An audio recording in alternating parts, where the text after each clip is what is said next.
Hello, I'm Waqar Rizvi, and this is Scope. Three important pieces of news have come out of Europe and one out of Libya. Italy's Matteo Salvini has shut Europe's biggest migration center, that is the Mineo Center, which held a large number of refugees and migrants at that center, the largest, in fact, in Italy at the very least, and in many places across Europe in comparison, of course. Now that center has been shut down, Salvini says he prefers for smaller such centers to be set up, which are more controlled. We, of course, know that his policies have been that to limit any migration and asylum seekers that enter the country. Secondly, Spain has threatened NGOs with a $1 million fine if they rescue migrants, even those who are drowning in the Mediterranean. Of course, that has raised many alarms as well for human rights activists and others. And then there's disturbing news coming out of the Libyan capital, Tripoli. Those very migrants held at the Tajura Migrant Center, which had been attacked not too long ago, as you'll remember, those airstrikes that hit it, which have been blamed on Khalifa Haftar. Those migrants are demanding UN guarantees for their safety at this time, of course, in the midst of a war, essentially, that is playing out in that country. Let's discuss all of those issues a bit further. We're joined now by Cecilia Sottilotta, who is an assistant professor of international relations and global politics at the American University of Rome. She's joining us now from Rome itself. We're also joined by Mirko Giordani, who is a political analyst, and he is joining us now from London. Mirko and Cecilia, thank you both for joining us. Mirko, I wanted to get your thoughts firstly. What do you make of the shutting down of this Mineo Center, Europe's biggest migration center, and essentially Matteo Salvini is celebrating really that fact? Hi, Waqar. Thank you very much for inviting me again here at Scope. My take on this is pretty much very simple. The policy of closing down the Cara of Mineo didn't really start with Salvini, it started with Minniti.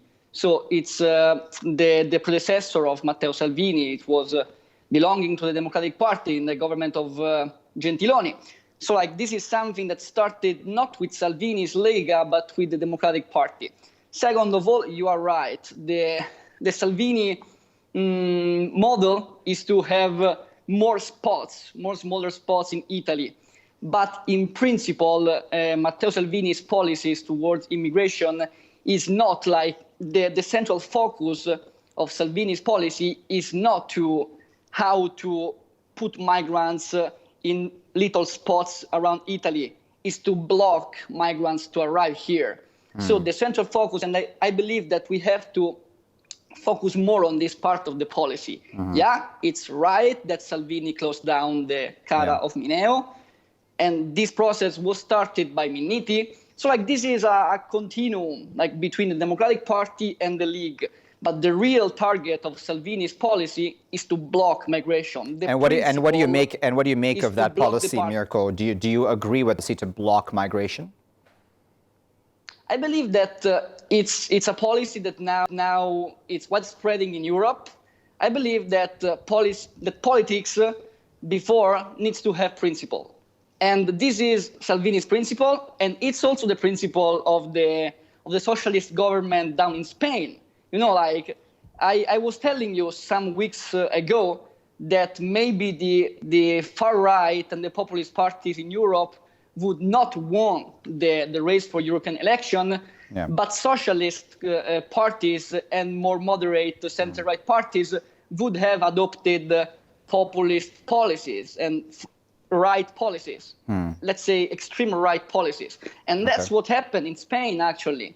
It happened that the sanctions of Sanchez's government against the NGOs are even tougher than the Italian ones.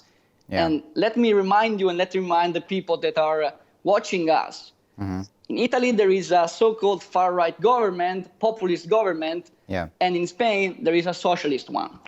Okay, so that's actually a very good point that you made, because that's something I wanted to bring up. Cecilia, you know, we criticize obviously Salvini a lot because Salvini seems to be quite, uncensored, really, if I may use that term, in his views towards migrants that are arriving on Italy's shores. But it's not like that is a unique aspect to all of this, is it? And it's not even limited, as Mirko there said, to just what we would term far right, but even Spain with a socialist government is essentially doing the same thing in possibly even a stricter fashion. Yes, I totally agree with the analysis that has been made by Mirko. In fact, this mainstreaming of anti-migration sentiment started actually a long time ago in Italy, and the initiator of such policies was actually Minniti, a former interior minister, who struck deals with Libya to basically prevent migrants to get to Italy. But I would like to add something to what Mirko said about the closure of the Mineo Migrant Center. The interesting thing is, it is true that the overall capacity of the center is over 4,000 people, which is the number of people that this center hosted back in 2014 during the peak of the crisis, of the migration crisis. But currently, only a few dozens people were actually held there. So it was relatively easy to shut the structure and to redistribute migrants. Imagine that the total number of migrants who arrived to Italy today, since January the 1st, the total number is 3,153, according to the Minister of Interior itself, which is less of the capacity of the whole center.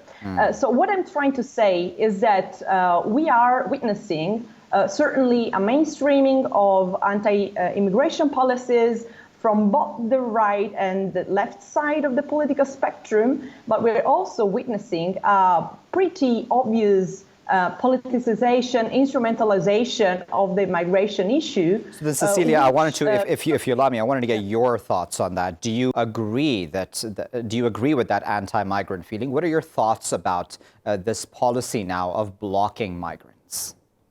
I think that's really, to be honest, like looking at data, looking at what the International Organization for Migration says, looking at the numbers of people who are being displaced for a number of reasons, from conflict to climate change, I think it's unrealistic to expect migration to stop altogether, especially for a country like Italy, which has such a huge coastline. So I don't think that it is feasible to really block migrants from coming. What would be feasible, and to be honest, also fair, would be an equitable redistribution of migrants among European countries, which is not happening right now, and which will never happen in the near future. Consider that Salvini, again, another point to consider, Salvini always expressed sympathy to, for instance, to Hungary's leader, Viktor Orban. Now, Orban is one of the proponents of, closing the borders and absolutely blocking any possible scheme of redistribution of migrants throughout Europe. So it is, in fact, if we go with this Italy first policy, Hungary first policy, Germany first policy, we really go nowhere. And who will pay the price is mostly, again, frontline countries like Italy and Greece, and to some extent Spain. Okay, so Mirko, if we're at Italy first, for example, and it makes sense, of course, for any politician of any country to look at their country first and to look at their national interests first above all other interests. So if we're looking at national interests, wouldn't it make sense, Mirko, for the Italian government to look at their energy companies such as Eni and others and their involvement in Libya, for example, and the sides that Italy and or that company may be taking in this civil war, essentially, that is playing out between Haftar and the UN-backed government in that country, and ask them, listen, stop intervening, stop creating more chaos in those countries so that these migrants don't continue to come? First, I would love to make a point on what Cecilia said about the inevitability of the immigration flows. Like, modern countries have the apparatus, have the border that they can stop it, and as we saw it, there are only 3,000 people arrived on our shorelines, and this means that if there is the political will to stop immigration, state can actually stop it. But apart from this, the role of Eni and the role of Italian multinationals, and especially oil in Libya, as I told you last time, what's happening in Libya doesn't really involve us.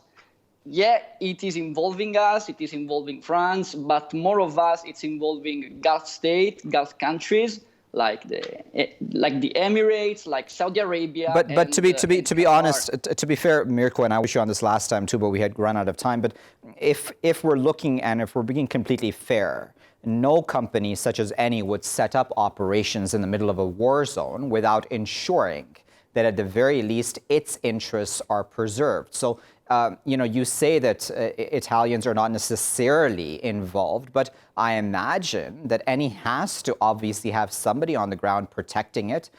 We already know that French secret services and special officers have been there. Macron just admitted it a day or two ago. But apart from that, I imagine the Italians must be involved at some level, aren't they? For sure they are involved, but they are protecting assets, as every serious state, as every serious country is doing. Like France, Italy is protecting its asset in Libya, and any asset which is the real promoter of Italian foreign policy. Our problem is that our foreign policy is made not at the Ministry of Foreign Affairs, it's made at Eni's offices.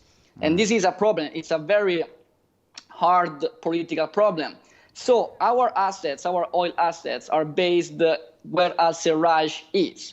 So like our political class decided to support al-Serraj, maybe most for this reason. But obviously, the more al-Serraj and the more Haftar is going towards Tripoli, and the more our country and the more Italy has to think about how to sit on the table. Okay, so Mirko, I'm going to interrupt you just because we're running out of time. So Cecilia, if you allow me to give a final word before we go into a break. Cecilia, what are your thoughts about Eni and other such multinational companies, be they Italian or otherwise, across Europe, and their involvement in Libya? These sorts of migrants do not come across the oceans and put their lives in danger just out of a vacuum, right? There's a reason. There's an involvement overseas that is creating this, isn't it? Well, of course, if we look at the geopolitics of migration through Libya, because again, we should consider that migrants are transiting through Libya. They're not coming from Libya, of course. Yeah. Of course, the multinational, economic actors are there and are meant to, again, as you rightly pointed out, make profits and protect their assets. There is an open game, evidently, right now in Libya with France and Italy, among the others, being on opposite sides, and migrants essentially being caught in the middle.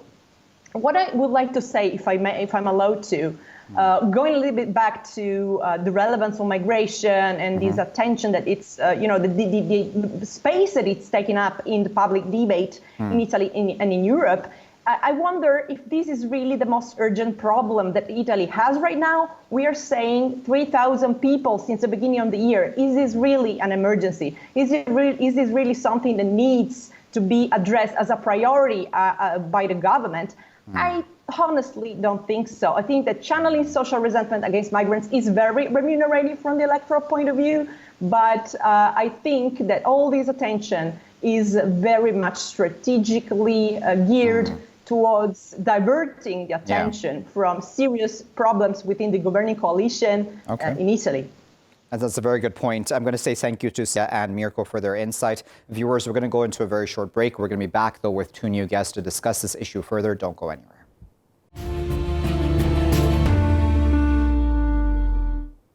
Welcome back, viewers. We're still here in Scope with me, Waqar Rizvi, and continue to discuss the migration policies of several countries across Europe, as well as, of course, that migrant hunger strike that took place in Tripoli. And we've been honing on, obviously, on Italy, Salvini, and the shutting down of the Mineo Center as the biggest migration center that was in place in Europe, that at one point in time in the past held around 4,000 migrants. And then, of course, Spain threatening NGOs with $1 million fine, possibly, if they rescue Mediterranean migrants, even those possibly who may be drowning. To discuss that further in this half of this segment, we're joined now by Nuno Rodriguez, who is the director of Quixote Communications, which is a political consultancy specialized in geopolitics, political communication, and media. He's joining us now from Madrid in Spain. We're also joined by Fabio Parola, who is with the Italian Institute for International Political Studies. He's a researcher for the Europe and Global Governance Program, and he is joining us now from Milan. Fabio and Nuno, thank you both for joining us.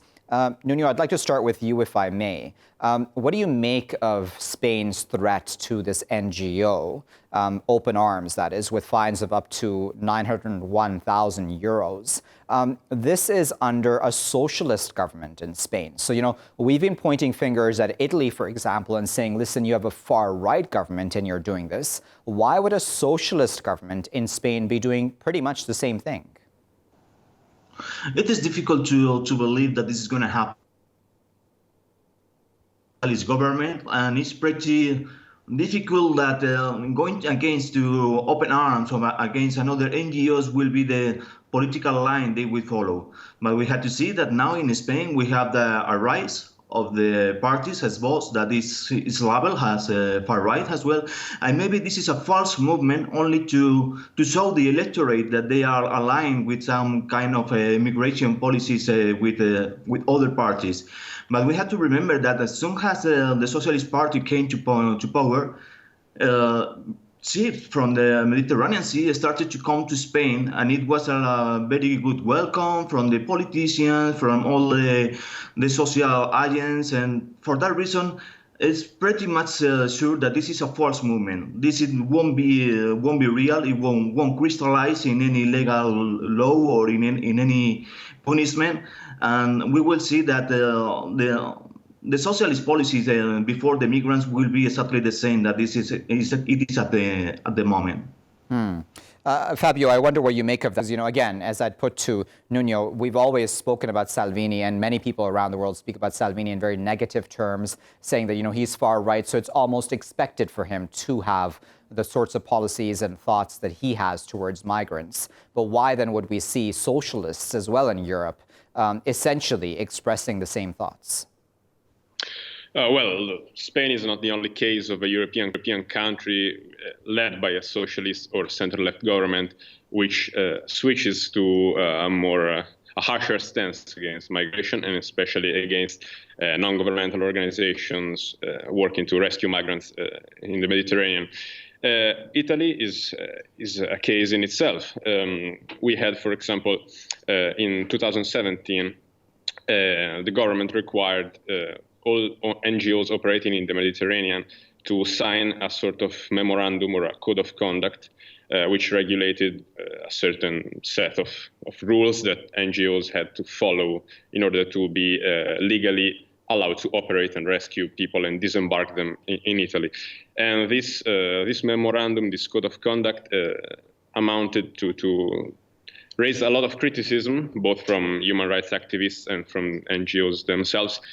So Salvini is now obviously taking a more vocal stance on this, but is in fact continuing the same line which was started by what was a socialist government to some extent. Okay, so then on the point, though, if I may stay with you, Fabio, for a question, is that about Salvini and others in Italy especially complaining about the fact that there hasn't been equal redistribution of many of these migrants that arrive on Italian shores specifically, and even we can talk about Greek shores as well. Is that a fair point? Are they pointing out something which Europe has failed at?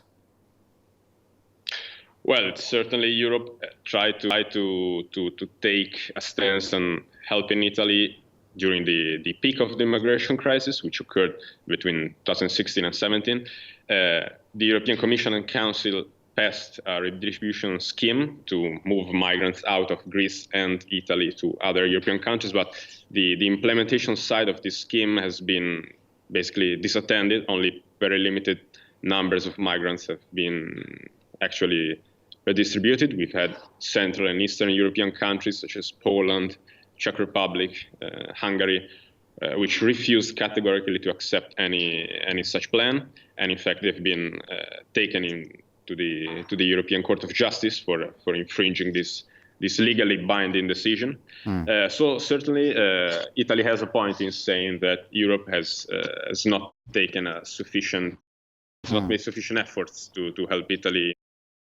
Now Salvini obviously is playing some sort of a brinkmanship strategy to raise the political stakes in this confrontation with NGOs, but pressure on other European governments is not sufficient to basically to force a reform of this scheme and redistribution now. Yeah. And Nuno, I went back to the example of Spain for a moment, because I was looking at the numbers, Nuno, coming out of Spain. And it says essentially the numbers say that there have been 54,000 asylum requests in 2018. Only a quarter of those asylum requests were actually accepted. So that's essentially a 24% acceptance rate approximately. And that puts Spain at the bottom of the 7 EU countries with the highest asylum applications. Why then is there this feeling in Spain that is anti-migrant if Spain is so low in even accepting asylum seekers? Well, we have to know that Spain is not the first choice for the migrants coming to Europe.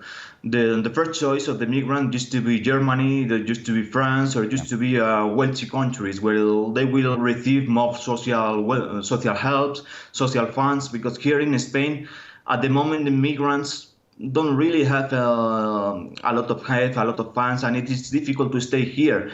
The living conditions they have here in Spain are lower quality than in Germany or in the north of Europe. For that reason, the migrants that used to come to Spain first, but then they used to relocate to other countries in Europe, and they used to prepare all the documentation in those countries. Spain is not the destination in Europe. Spain is just a country to pass through to go to the north of Europe. For that reason, in Spain at the moment, we don't really have so many asylum seekers. But main part of those migrants are entering through Spain. But it's only a pass. They are only passing through. Okay, so Nuno, I wanted to stick with you for and then ask you in more general terms then, if you're saying, and it's probably true, of course, that many people would not want to just remain in Spain. They would like to go, as you said, to Germany, France, or otherwise.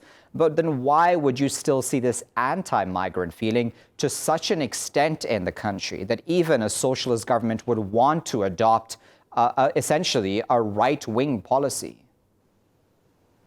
Well, we have to see that even the main part of the asylum seekers going to the north of Europe, there are a large community of migrants or immigrants here in Spain at the moment, and not all of them are integrated in the society. In fact, it's very easy to see how the security has decreased with a few communities that coming from abroad, and the people is very sensitive to this. Even when the media is not showing the real data on the criminal sets, the people is aware that there is a sense of danger with that kind of migration, or that kind of immigration, because we are changing the semantic on the semantic all over time. Yeah. And for that reason, it's very easy to know what the negative terms this might have. Maybe it's real, maybe it's an exaggeration, but the population, the society have that feeling, and for that reason, it's very easy to start with policies or with the speeches again that insecurity increase. And maybe the social government knows that Vox, the far right, has rise because of the immigrant speech. He was denouncing all that kind of things, and it was the only party doing that. And now at the moment, if they are approaching that speech, maybe they can break and they can lower the rights of the far right. Okay, so Fabio, one of the things I feel personally doesn't come up enough in these conversations, apart from obviously the obvious topics of human rights and et cetera, is that of the fact that if I were to hone in on the example of Italy, then the involvement of its energy companies such as Eni in Libya.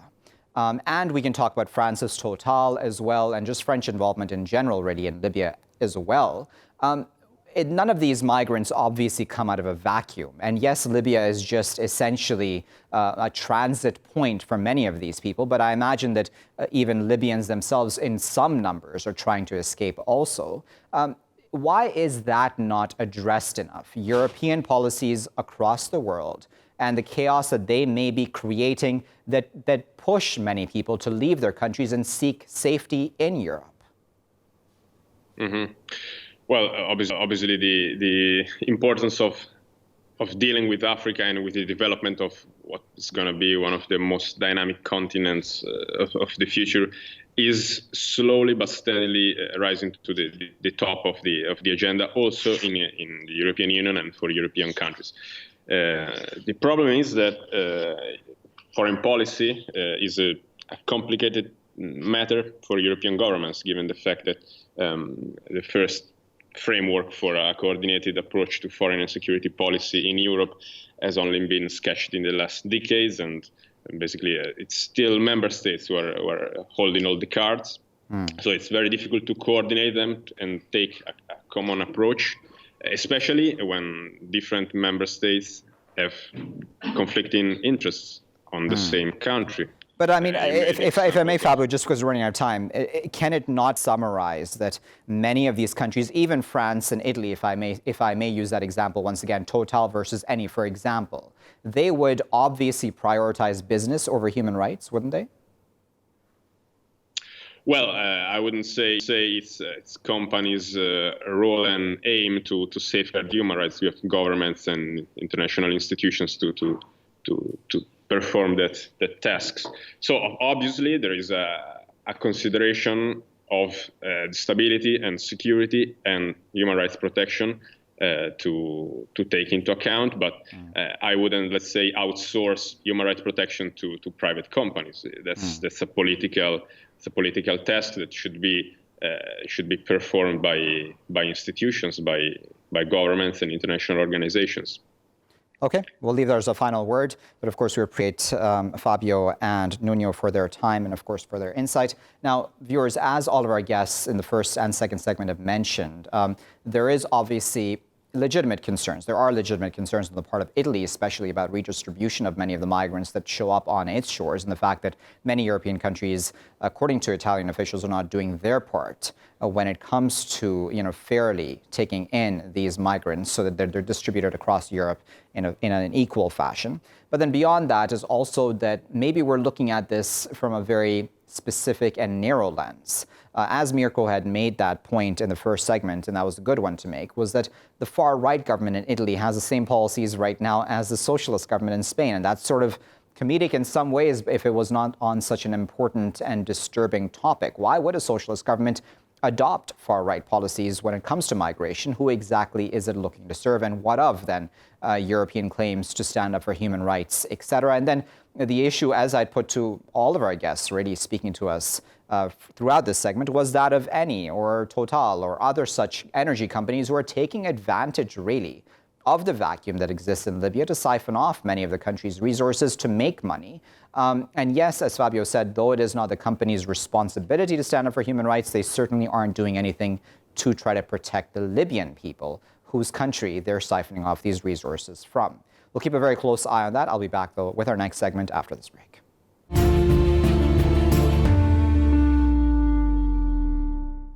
Welcome back, viewers. You're still here in Scope with me, Waqar Rizvi. In this segment, we're going to discuss the resignation of Sir Kim Darroch, who was now the former UK ambassador to the United States. We know, of course, that not too long ago there had been a leak of classified cables, essentially, in which Sir Darroch had used some uncensored words, if I may term it that way, about Donald Trump and his thoughts about the Trump administration, how it's run, and about Donald Trump himself and his presidency. Now, that sort of thing is apparently quite normal when it comes to such diplomatic cables, at least those sent by ambassadors back home to home countries and to their home governments. Donald Trump, of course, didn't react very well to that, as expected, really, but he used a lot of undiplomatic language, and he did so, of course, publicly, calling Darroch a very stupid guy, in quotation marks, of course, and then saying that, that in talking about Theresa May's Brexit strategy, and of course speaking about that in very negative terms as well. Many people then going after Boris Johnson as well. Boris Johnson expected to be the next Prime Minister of the UK as Conservative leader, would then have and should have really stood up for Darroch, but that did not occur. Theresa May, though, did stand up for Darroch, and I just want to play a soundbite of her speaking in the UK Parliament before we get to our guests. Let's watch this. Mr. Speaker, this morning I have spoken to Sir Kim Darroch. I have told him that it is a matter of great regret that he has felt it necessary to leave his position as ambassador in Washington. The whole cabinet rightly gave its full support to Sir Kim on Tuesday. Sir Kim has given a lifetime of service to the United Kingdom, and we owe him an enormous debt of gratitude. Good government depends on public servants being able to give full and frank advice. I want all our public servants to have the confidence to be able to do that. And I hope the House will reflect on the importance of defending our values and principles, particularly when they are under... Well, let's discuss this a bit further. We're joined now by Henry Bolton, who's a former army officer, police officer and diplomat. He's also the founder and present leader of Our Nation Party of Great Britain. He's joining us now via Skype from London. Henry, thank you for joining us here in Scope. As a former diplomat yourself, Henry, I wonder what you make of what for many of us around the world really is a mysterious world of, classified cables sent back and forth between home countries and ambassadors, etc. And of course, we realized all of this, especially through the WikiLeaks revelations not too long ago. Is it normal for an ambassador to speak in the terms that he did about a sitting U.S. president? It is normal for an ambassador to be asked for his or her assessment of the situation in any country, the country that they're opposed to. That's absolutely normal. What, however, a diplomat should be aware of is, as you say, with the background of things like WikiLeaks and indeed this case, that you have to be cautious about the damage that you can do by writing something that could potentially, even if it shouldn't be, could potentially be leaked or get itself into the public domain. Now, that's just wisdom and common sense. Yeah. And indeed, I suspect in this case that Sir Kim has been asked for his opinion, and by the Foreign Secretary or by another senior civil servant or indeed by the Prime Minister or the Cabinet Office. And he's given that. But that exchange should have been behind closed doors, around a table, in an office somewhere in London. I myself have been in a situation where I've had to brief senior members of the government and of the civil service. That's how we've done it. All right, so let me add into this conversation, if I may, Henry.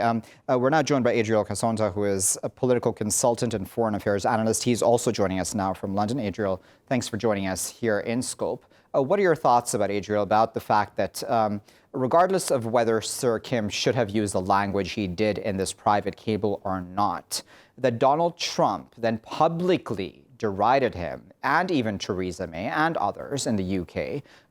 What do you make of this lack of diplomacy, really, on the part of the U.S. president in this case? Well, thank you very much for having me in your show. First of all, I think it's very crucial to understand the nature and the character of Donald Trump and the Donald Trump's administrations and their goals. What we have to bear in mind is that Donald Trump is helping out Boris Johnson, who is his favorite, to become a prime minister and to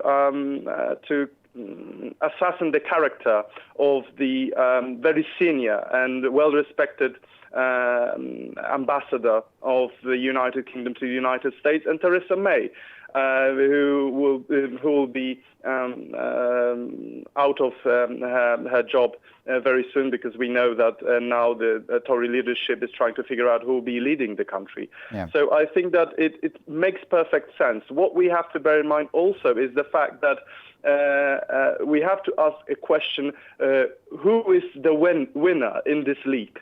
We all well know that the diplomatic channels are the same. We don't know what other countries might be speaking or saying the same language. And from my perspective, I can assure you that German or French diplomatic channels are having the same perception of the Donald Trump administration. But what is here at the moment is by United States, and in particular Donald Trump and his administration, to get their men in the power in United Kingdom in order to serve their foreign policy with regards to the grand strategy for the United States.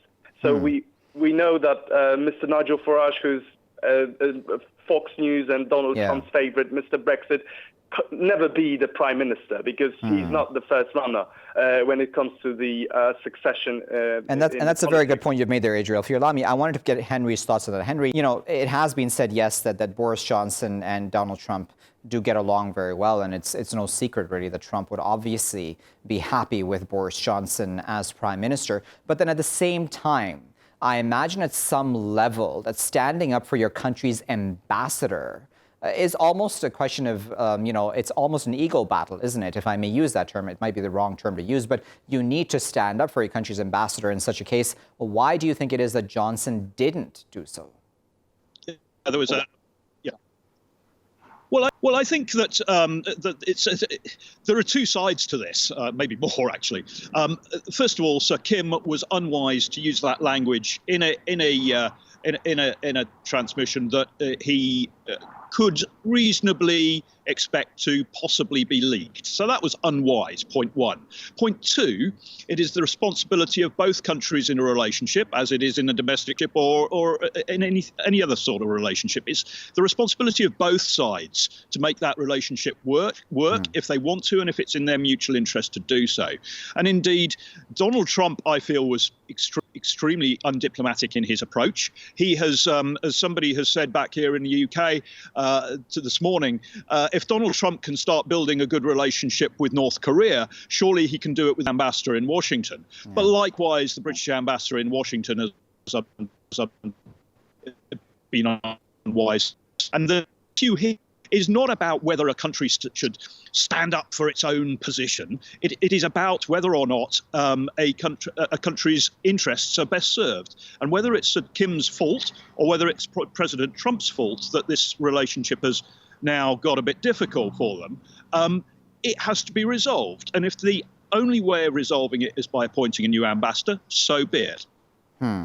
Okay, so Adriel, I wonder what your thoughts are, because again, through doing research for this show, there were many people who said, listen, Darroch didn't do anything wrong. He was just expressing his honest opinions, which is what he's meant to do as ambassador to his home country, his government back home, and that he's essentially being outed by somebody who leaked, obviously, this cable, and that person really, whoever that person may be, is the one who's really at fault here. Is that a fair point? I think it is. I do agree with that point. What I would also like to add is the fact that I think that this action has been coordinated. I think that there are certain people behind this leak, and it is not only one person. I think there's a group of people who desperately want to put Mr. Boris Johnson in the seat of the next prime minister. We all well know, I have been giving this commentary to many different outlets about Boris Johnson. He's clumsy, he's not well fitted to be the prime minister, he's self-serving person, and he's buffoon. And I'm telling this as a former chairman of the oldest conservative think tank in the United Kingdom, which is the Bow Group. And I was in a very close contact with Mr. Boris Johnson. I've met him personally. But then, Adriel, if I may come in, I do apologize for cutting you off there, but I wonder, it reflects badly on Johnson, does it not, that everyone really that I can think of is criticizing him for the fact that he didn't stand up for Darroch?